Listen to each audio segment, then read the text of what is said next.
Hello everyone, and welcome to the Prince Magnum channel where hot rodding and romance do coexist. I'm your host, Prince Magnum. Welcome to an episode of In Your Face. Now, before we dive in, this particular In Your Face is going to be talking about the vape world as I know it, okay?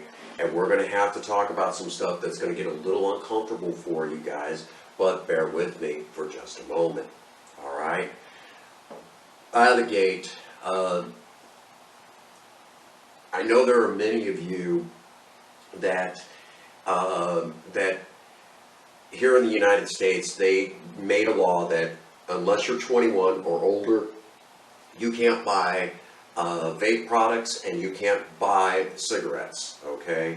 So the devices that you see before you, unless you're the age of 21 and older, you legally cannot have any of this, okay? You can't go in and purchase them, and I know in some areas, I know it's still a thing that if you're caught smoking cigarettes or vaping, I know they lump vaping in with cigarettes. If you're underage and you're caught, they'll give you a ticket, and your parents will have to show up in court to deal with that ticket. So I know some places they still do that. Here in the United States, I don't know what it's like abroad, but just understand that if you're underage, don't get caught with this stuff, okay? That's all I can tell you is just don't, all right? And very quickly, do I agree with this? No. No, I don't. Let me say right now, if you are 18 years old, you're old enough to serve in the United States Armed Forces, Army, Navy, Air Force, Marine Corps, Coast Guard, National Guard, it doesn't matter.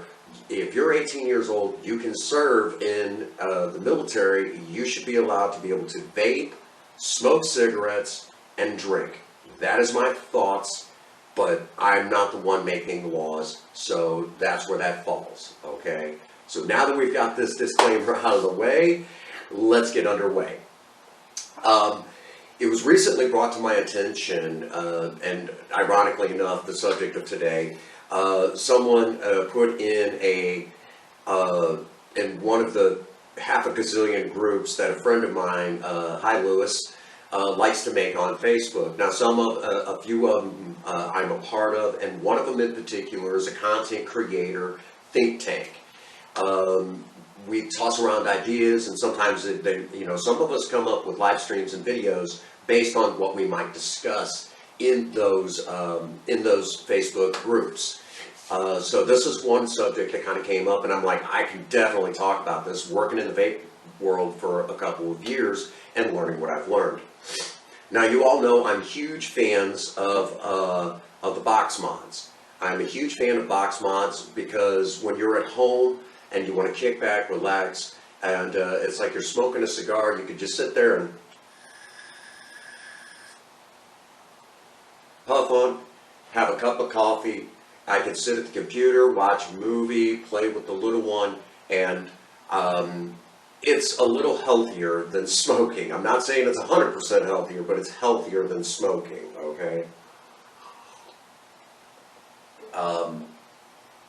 Really quick, I'm going to tell you all that there was a study done some years back, if I remember correctly.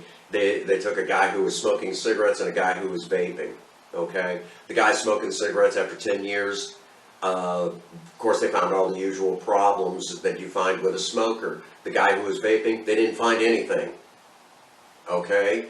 But that doesn't mean that the vape world is 100% safe. Let's get into that right now.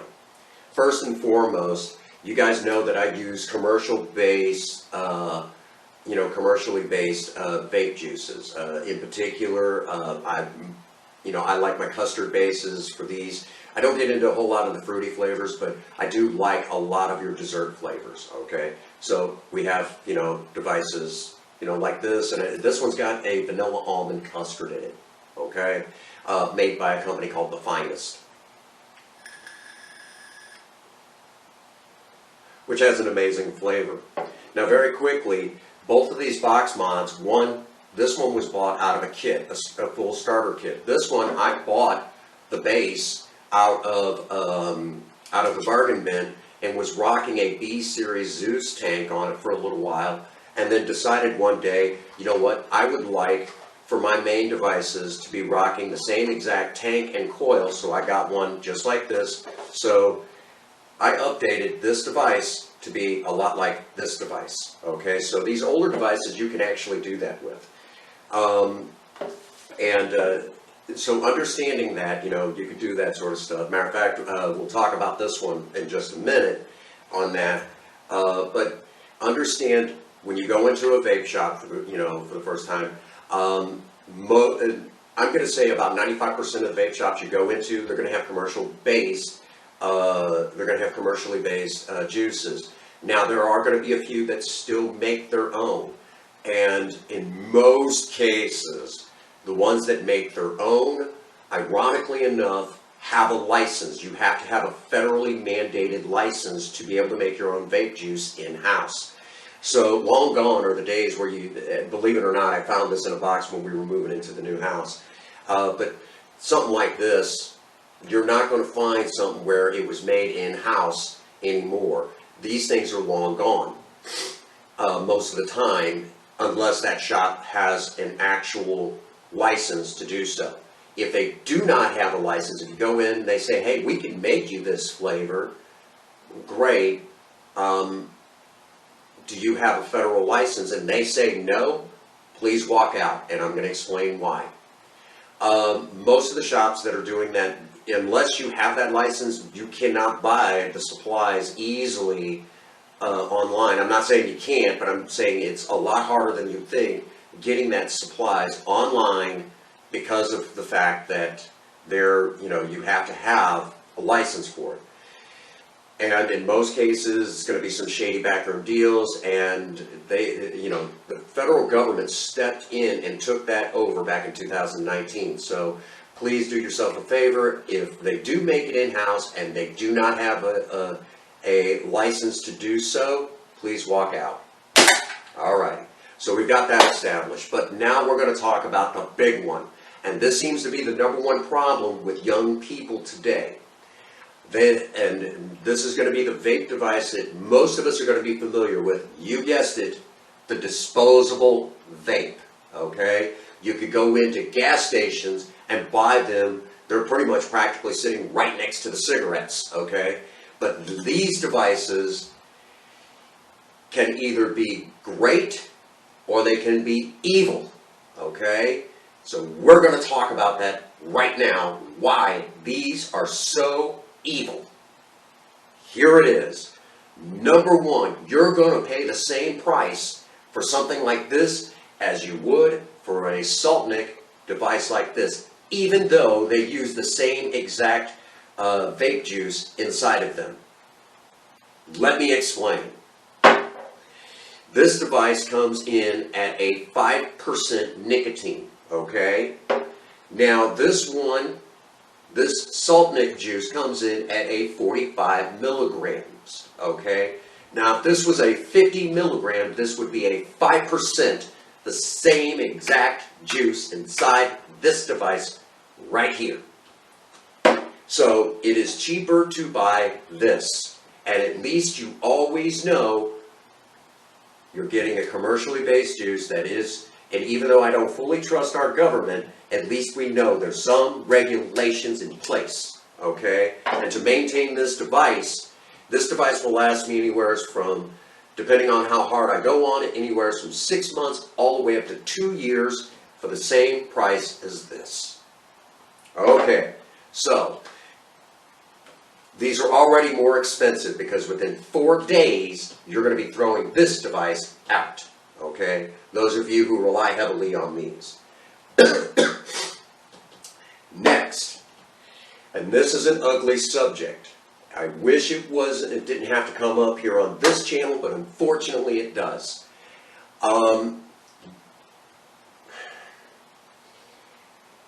There was a few years back, I'd probably been in the vape business for right around about 4 months, okay? And the company I worked for, which I love this company, they're amazing folks, and, you know, I mean, I have my reasons for not working for them. It wasn't anything that they did, but it's personal reasons, I guess you could say, that I could no longer go on working for the company, and it's reasons that definitely deserves its own video. But just understand, they didn't do anything wrong. I didn't do anything wrong. It was just a personal issue that that made it difficult for me to continue working with that company. So that being said, you know, the company I work for, it's a privately owned chain of vape shops that spans the U.S. And currently, the last I heard, there was like 250 locations nationwide here in the United States. Awesome job to the owner of the company. Great job, man. You know, immigrated to the United States and made his worth here in the U.S. What do you say to that? Okay, but he also owned a portion of a vape company called Escobar. Now, owning a portion of that company, he can get the Escobar disposables at pretty much a wholesale price. I mean, he's part of one of the owners of that company. How hard can it be to get it at an affordable price? And we were selling them at you know, the lowest we can get them. Well, we start here in the gas stations, getting them and selling them for $2 cheaper than us. What's going on here?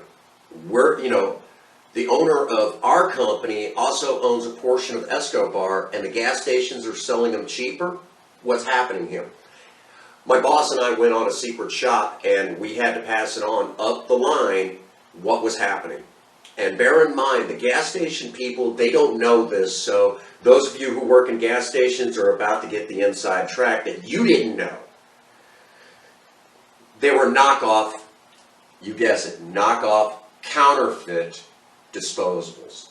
Now, under normal circumstances, this isn't necessarily a bad thing. It just means that there's a company that is not licensed over in China that's making these devices right here, and they're using, you know, a name that we are familiar with, and they're getting away with it. It is what it is, okay? Sometimes it's not necessarily a bad thing, but I distinctly remember certain ones people would come in and ask for them because they like the harshness, and I'm like, I've had that one in this shop. It isn't that harsh. What the hell are you talking about? And therein lies the problem. There are unscrupulous Chinese knockoff companies that, to get the effect that you're actually looking for, that harsh hit where it's like, wow, that's powerful, that's strong, they cut it with fentanyl and cleaning products. So that harshness that some people think that is because it's such a powerful vape has nothing to do with it being a powerful vape. It's a knockoff vape that they got at some place that has, you know, been cut with fentanyl and cleaning chemicals, okay? And as of recent, about 2 months before I left working at that vape shop, we were starting to hear stories of some of the local schools that were having to send students who had no issues with drugs, but they were having to call the ambulance in, hit them with the Narcan because of a fentanyl overdose, and it had all to do with counterfeit vapes. Okay, and which also brings me to something very important. Where I live, there is actually a vape shop that is under fire for selling to minors, and I know the FDA is involved. They're watching him closely. I'm just waiting for them to actually arrest the son of a bitch, because he's selling counterfeit vapes because of all the times he's been in trouble for selling to minors, but he refused, you know. FDA, what are you waiting for? Arrest the son of a bitch. You know what he's doing. God damn, you waiting for him to die from old age? Okay, now that I've made my point there, here's the reality, okay? Unfortunately, this day and age, these vape devices, if you insist that you have to have one of these damn things that costs you as much as a device that all you got to do is maintain a coil or a pod, pretty much same fucking price, and it's cheaper to maintain it in the long run. If you insist that you need one of these POSs, please do me a favor. Make sure you're buying them from reputable sources. And if you're under the age of 21 here in the United States, no, you do not need these, okay? Shit. Because if you are in an area where the authorities want to make an example of you, they will, okay? How'd you like to explain that to your parents? Use your head, kids. Use your head. Now, very quickly, I mentioned this device right here, okay? And this device would actually be better for salt nick, but I didn't have the coils for the B series Zeus tanks. But this is a Geek Vape tank, the Zeus tank. Many of you who are in the vape world are very familiar with this. But the B series Zeus tanks use a very small coil. Well, not a decent sized coil. It's not very big at all. But this one here, these coils are better for traditional juices. You know, if you don't want to go buy a new one, and maybe you've got something like this laying around, and this goes back a ways. This actually goes back to, well, it won't take me long. Some of you who've been in the vape world a very long time will go, oh my God, look at that old tank. Look at this. Originally, that went in place of this. But as long as it has a 510 thread, just like this one does, you can put a small tank on there from some company like, Geek Vape, something like that. Set it up with a salt nick coil. Currently, again, there's one in here for traditional juice. And here, I'll just show you what I mean. 47 watts, right? This one's at its max. This is a 30 watt device with a B series Zeus tank.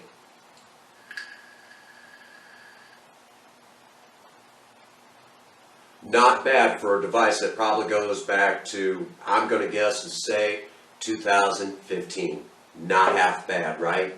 It just sat in a box, and when we moved into the new house, I found it, and I'm like, I think I could do something with that. So, there you have it.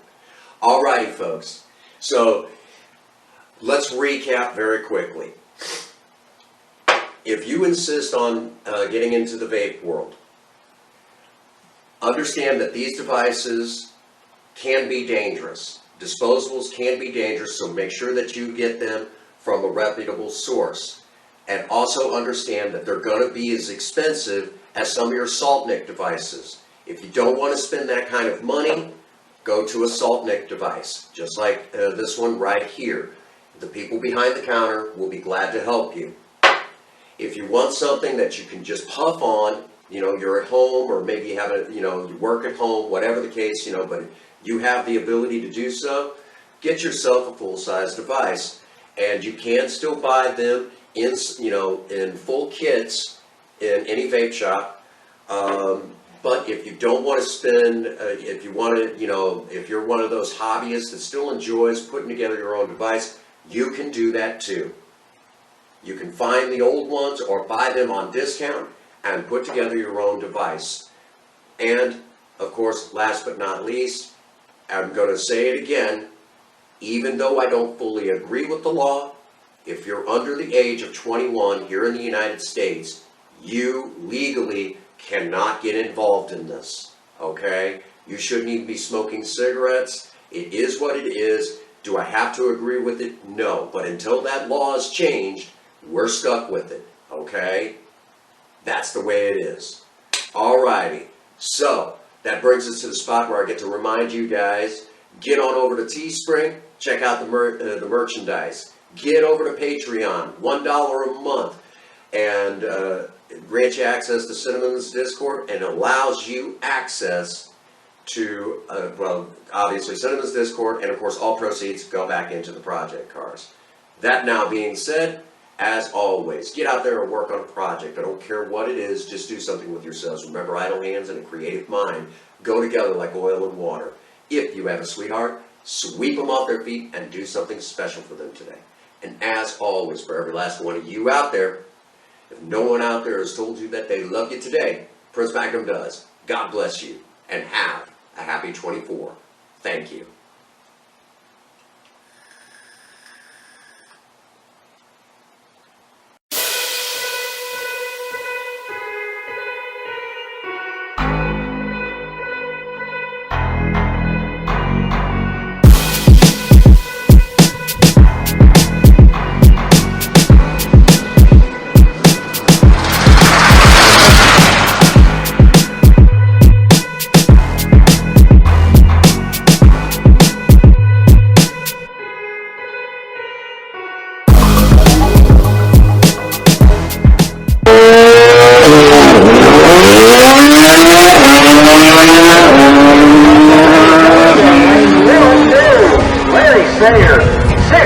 With an 116 miles an hour, and right now, good time to go get a hot dog while we wait for Cam.